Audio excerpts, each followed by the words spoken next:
je delni post res najboljši način za izgubo maščobe?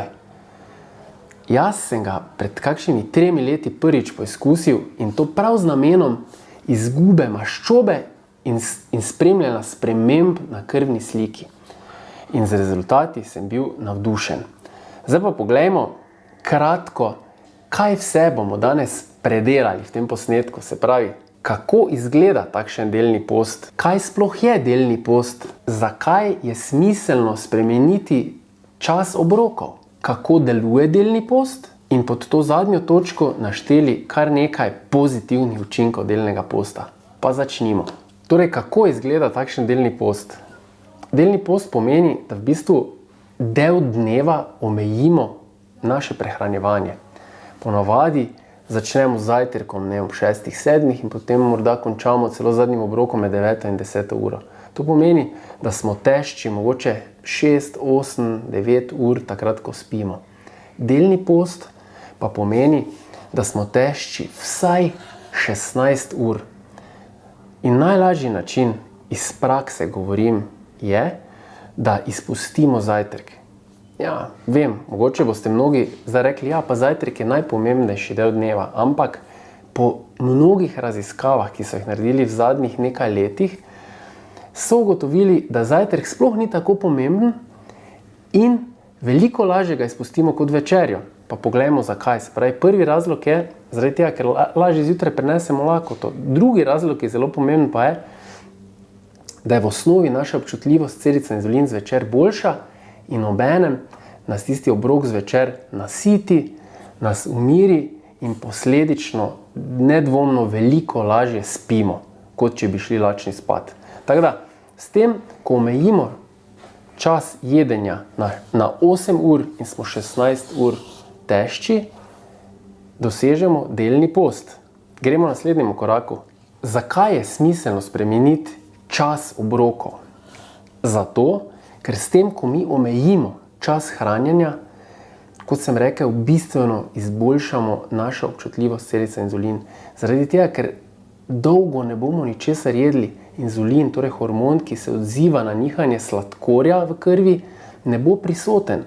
In ker ne bo prisoten, si ga bodo po domače povedano naše celice bolj želele in zaradi tega se bodo začele boljše odzivati na njega. In to pomeni, da bomo takrat, ko bomo jedli, več hrane učinkovito uporabili kot vir energije, namesto da bi jo naložili v zaloge, tja, kjer jih ne želimo.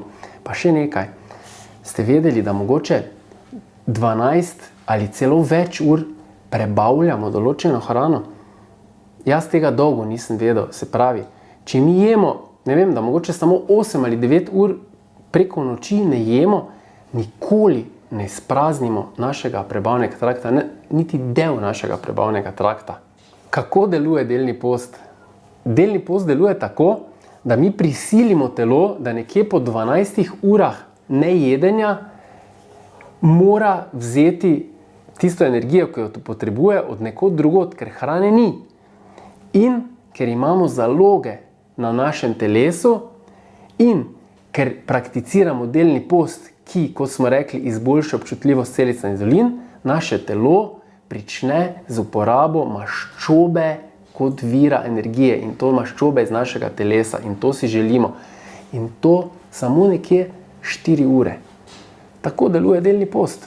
Zdaj pa poglejmo še nekaj tistih pozitivnih lastnosti delnega posta. Se pravi, ena pomembna lastnost, ki se odlično obnese pri mnogih, je, da bistveno olajša organizacijo našega dne. Se pravi, ko se obremenjujemo s tistim starim načinom več majhnih obrokov, obupamo. Zaradi tega, ker redko kdo danes si lahko privošči 5, 6 ali morda celo 7 dobrih, malih in vnaprej pripravljenih obrokov. Zaradi tega, ker enostavno nimamo časa, da bi to vse pripravljali. In delni post to olajša, zaradi tega, ker imamo ponavadi samo 2 obroka. Najlažji način je prvega ob 12, drugega ob 8 zvečer ali ob 11, pa ob 7. In to je zelo, zelo enostavno. Delni post pozitivno vpliva na podaljšanje življenja.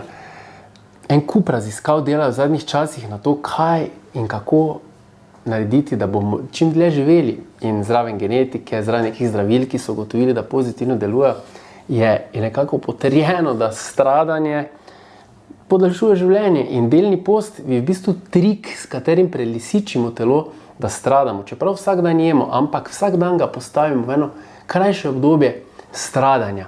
In dejansko je dokazano, da delni post izboljša oziroma podaljša življenje. Delni post je veliko lažji od tistega klasičnega dietiranja. Zakaj? Ne boste verjeli. Najbolj pozitivni učinek delnega posta je bil prav pri tistih, ki niso nič spremenili svojega načina prehranjevanja. Se pravi, so svojo prehrano imeli recimo slabše urejeno, niso jedli toliko zdrave hrane, ampak so jedli pač klasično, rečemo temu, prehrano modernega človeka, ki žal ni zdrava. In ko so ti uvedli delni post, je bil efekt največji. Se pravi, neverjetno, jaz vam vseeno priporočam, izboljšajte kvaliteto vaših obrokov in uvedite delni post, potem boste imeli dvojni učinek. Ampak, kot sem povedal, to je dejstvo. Zdaj pa še samo poglejmo, v čem je fora, odkot tisto jesti moramo vsake 2-3 ure. To sploh ni res.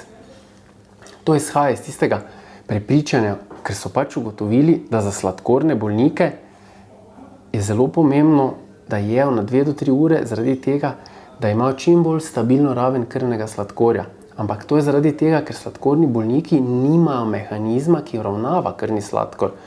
Vkolikor pa niste sladkorni bolnik, delni post deluje odlično.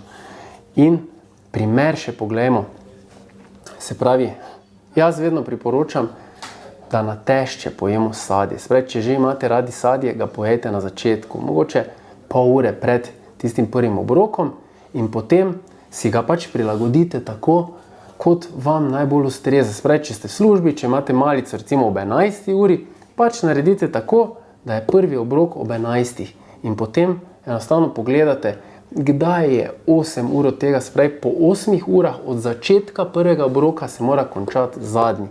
In če ste začeli ob 11, morate ob 7 popoldan oziroma 7 zvečer s prehranjevanjem zaključiti. In takrat imate drugi obrok. Jaz iz prakse zelo učinkovito lahko priporočam, da je prvi obrok brez ogljikovih hidratov, se pravi, mogoče pojeste za prvi obrok meso, zelenjavo. Drugi obrok pa dodate tudi prilogo, seveda v omejenih količinah, vkolikor je vaš cilj izguba maščobe. Če pa ni, če pa želite vnesti toliko kalorij, koliko jih potrebujete, potem pa je čisto prepuščeno vam. In to je nekaj pozitivnih lastnosti delnega posta, seveda lahko zraven tega še preberete članek, katerega sem napisal, in jaz upam, da vam je bila vsebina všeč. Če vam je bila, jo všečkajte, vas vabim k temu, označite zvonček, da boste obveščeni o drugih vsebinah, ki bodo prišle, in nikako ne spregledajte prejšnjih posnetkov, ki smo jih naredili. Se vidimo naslednjič. Adijo!